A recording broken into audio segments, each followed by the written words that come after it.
नमस्कार शेतकरी मित्रांनो, आपल्या सगळ्यांचं शेती व दूध व्यवसाय चॅनलमध्ये स्वागत आहे. तर मागील व्हिडिओमध्ये आपण लोकप्रिय जाती कोणत्या व लागवड कशी करायची किंवा कीड नियंत्रण कसे करायचे याचे नियोजन बघितले.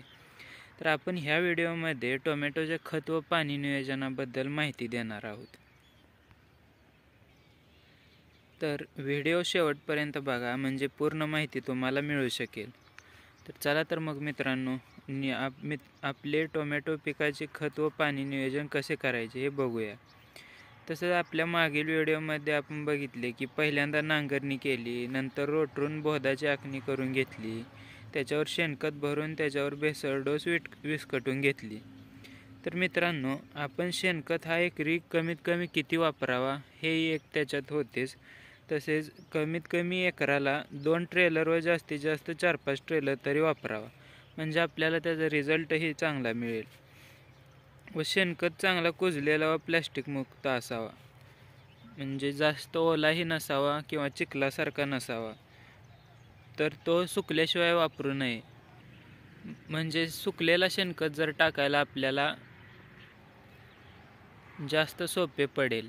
तर शेणखताबरोबर आपण कोणती भेसळ डोस वापरू शकतो, तर 1846 100 ते 150 किलो, MOP 50 किलो आणि मिक्स कॉम्बी 52 किलो असे वापरावे. तर मित्रांनो, शेणखत व ही भेसळ डोस टाकल्यानंतर आपल्या झाडांची वाढ चांगली होते व तसेच आपले उत्पन्नही चांगले मिळेल.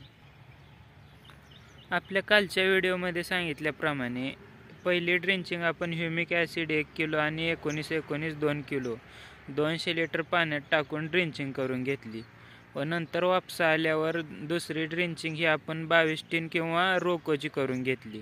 नंतर वापसा आल्यावर पाणी द्यावे. जास्त पाणी दिले तर त्यांची मुळकूज होऊ शकते, त्यामुळे जास्त पाणी देऊ नये. तर मित्रांनो, यापुढे आपण पाहणार आहोत की शाकीय वाढ होण्यासाठी आपण काय वापरायचे. तर शाकीय वाढ होण्यासाठी एकरी 3 किलो 19-19 आणि 3 किलो 12-61 असे आलटून पालटून 2-3 वेळा 3-4 दिवसांच्या अंतराने द्यावे, म्हणजे शाकीय वाढ चालू होईल व आपले झाडही चांगले राहील. आपण बघतोच मित्रांनो की हायब्रिड व्हरायटींना वॉटर सोल्युबल खते जास्त द्यायला लागतात. तर मित्रांनो, रोपांना बगल फुटी फुटल्यानंतर झाडावर कळी दिसायला लागते, तर त्यावेळी आपण कोणते खत वापरावे. तर त्यावेळी आपण 13-40-13 हे दिले तर कळीचे प्रमाण वाढते. तसेच फुलातून जेव्हा फळ सेटिंग व्हायला जर गती कमी असेल तर मधून एखादा डोस आपण 052-34चा एकरी 2.5 ते 3 किलो द्यावा व नंतर मॅग्नेशियम एकरी 5 ते 7 किलो द्यावे. तर 052-34 हे दिल्याने झाडातील नत्राची पातळी थांबते, म्हणजे कळी सेटिंग व्हायला गती मिळते. जर की आपल्या झाडामध्ये नत्राची पातळी जास्त असेल तर कळी ही फास्ट सेटिंग होत नाही, तर त्यासाठी आपण 052-34 हे वापरले, म्हणजे नत्र थोड्या प्रमाणात त्याची पातळी थांबवली जाते. तसेच आणखी एक म्हणजे फळ सेटिंग झाली की आपण दर 15 दिवसांनी चिलेटेड मायक्रोन्युट्रिएंटचा स्प्रे घेणे तितकेच महत्त्वाचे आहे. तर मित्रांनो, आपण टोमॅटो पिकामध्ये जास्त लक्ष कशाकडे दिले पाहिजे, तर पहिले म्हणजे पांढरी माशी, मावा, तुडतुडे, फुलकिड्यांचे वेळीच नियंत्रण करावे. आणि दुसरे म्हणजे मायक्रोन्युट्रिएंटचा पुरवठा ड्रिपद्वारे व फवारणीतून करावा, म्हणजे फुलगळ रोखण्यासाठी व सेटिंग होण्यासाठी आपल्याला मदत मिळेल. आणि तसेच फुलगळ रोखण्यासाठी व सेटिंगसाठी आपण कोणती फवारणी घ्यावी, तर मित्रांनो, chelated calcium 1 gram plus boron 1 gram plus chelated magnesium 1 gram फवारणी आपण सकाळी लवकर किंवा सायंकाळी घ्यावी, म्हणजे काय होईल तर फुलगळ थांबेल व सेटिंगचे प्रमाणही वाढेल आपली. तर सेटिंग झाल्यानंतर पुढची स्टेज म्हणजे फळांच्या साईज वाढीसाठी आपण काय दिले पाहिजे, तर आपण GA 0.001% याची फवारणी घ्यावी.